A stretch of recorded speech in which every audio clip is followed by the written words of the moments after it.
اعوذ باللہ من الشیطان الرجیم، بسم اللہ الرحمن الرحیم۔ آج خواب کے بارے میں بیان کیا جائے گا کہ کبھی کافر و فاسق کا خواب بھی سچا ہو جاتا ہے، اور یہ بات بھی قرآن و حدیث سے ثابت اور تجربات سے معلوم ہے کہ سچے خواب بعض اوقات فاسق و فاجر بلکہ کافر کو بھی آ سکتے ہیں۔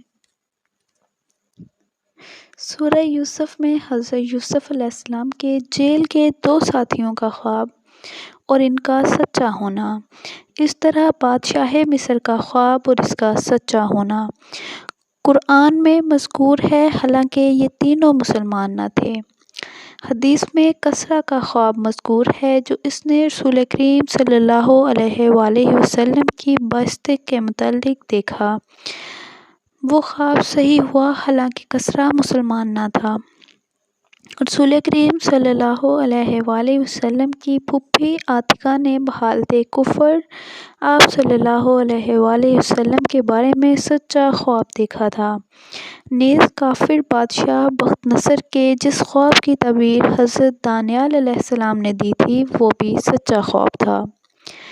اس سے معلوم ہوا کہ محض اتنی بات کہ کسی کو کوئی سچا خواب نظر آ جائے اور واقعہ اس کے مطابق ہو جائے، اس کے نیک صالح بلکہ مسلمان ہونے کی بھی دلیل نہیں ہو سکتی۔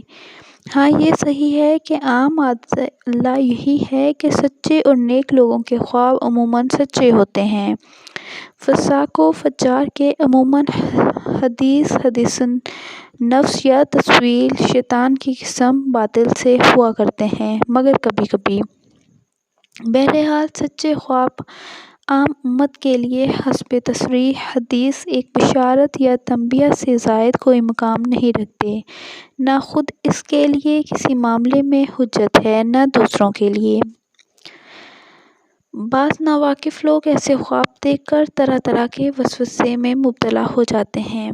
کوئی ان کو اپنی ولایت کی علامت سمجھنے لگتا ہے، کوئی ان سے حاصل ہونے والی باتوں کو شرعی احکام کا درجہ دینے لگتا ہے۔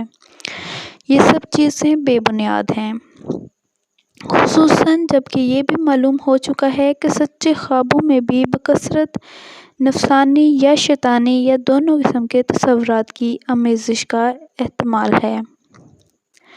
معارف القرآن جلد نمبر 5 صفحہ نمبر 9 سے یہ لیا گیا ہے، جو آپ کے ساتھ شیئر کیا گیا ہے کہ کافر و فاسق کا خواب بھی سچا ہو سکتا ہے۔